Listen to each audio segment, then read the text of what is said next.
ఉమ్మడి శ్రీకాకుళం జిల్లా పాలకొండలో స్త్రీ శక్తి పథకం ద్వారా నష్టపోతున్న ఆటో డ్రైవర్లను రాష్ట్ర ప్రభుత్వం ఆదుకోవాలని వాహన మిత్ర ద్వారా ప్రతి డ్రైవర్ కు 25,000 రూపాయలు ఇవ్వాలని కోరుతూ బస్సుతో నష్టపోయాం 25,000 రూపాయలు వాహన మిత్ర అందించండి. వెల్ఫేర్ బోర్డు తక్షణమే ఏర్పాటు చేయండి. AP auto and trolley drivers union CITU Palakonda ప్రాంతం కమిటీ డిమాండ్.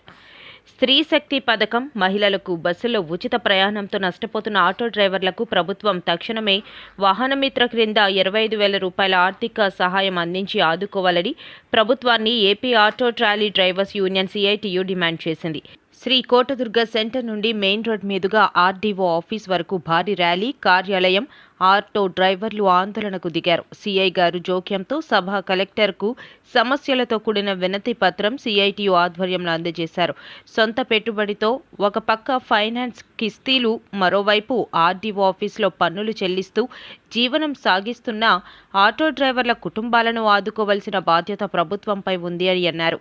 రాష్ట్ర ప్రభుత్వం ఈ నెలాఖరులోగా ఆటో కార్మిక సమస్యలపై పరిష్కారానికి ప్రకటించకపోతే ఆందోళన తీవ్రతరం చేస్తామని హెచ్చరించారు.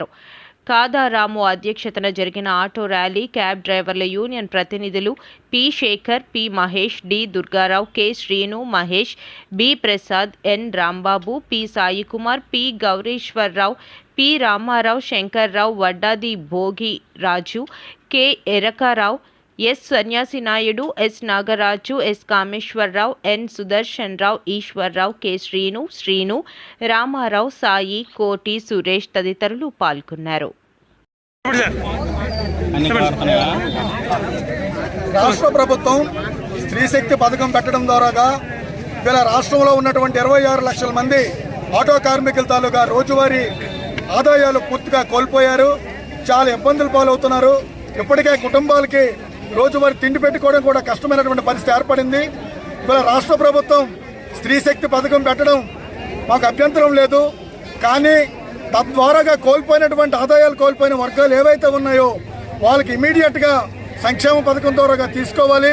ప్రతి ఆటో కార్మికులకి 25,000 రూపాయలు ఆదాయం వచ్చేటట్టుగా తీసుకోవాలి. వాళ్ళకి రోడ్ ట్యాక్స్ కానీ మిగతావన్నీ కూడా తగ్గింపు చేయాలి. అదేవిధంగా ప్రత్యేకంగా ఆటో కార్మికులకి ప్రమాద బీమాని ప్రభుత్వమే ఒక సర్వే టీం వేసి గుర్తించి వాళ్ళకి కార్డులు ఇచ్చి వాళ్ళ కుటుంబాలకి భవిష్యత్తులో కూడా ప్రమాద బీమా నుండి, ఆరోగ్య బీమా నుండి ఆదుకోవాలని చెప్పేసి ఈ సందర్భంగా సిఐటిగా డిమాండ్ చేస్తున్నాం. ఈ డిమాండ్ని కానీ ప్రభుత్వం వారం 10 రోజుల్లో కానీ పరిష్కారం చేయకపోతే భవిష్యత్తులో పెద్ద ఎత్తున ఆందోళనకి సిద్ధమవుతాం. దానికి ప్రభుత్వమే పూర్తిగా బాధ్యత వహించాలని చెప్పేసి సిఐటిగా డిమాండ్ చేస్తాం.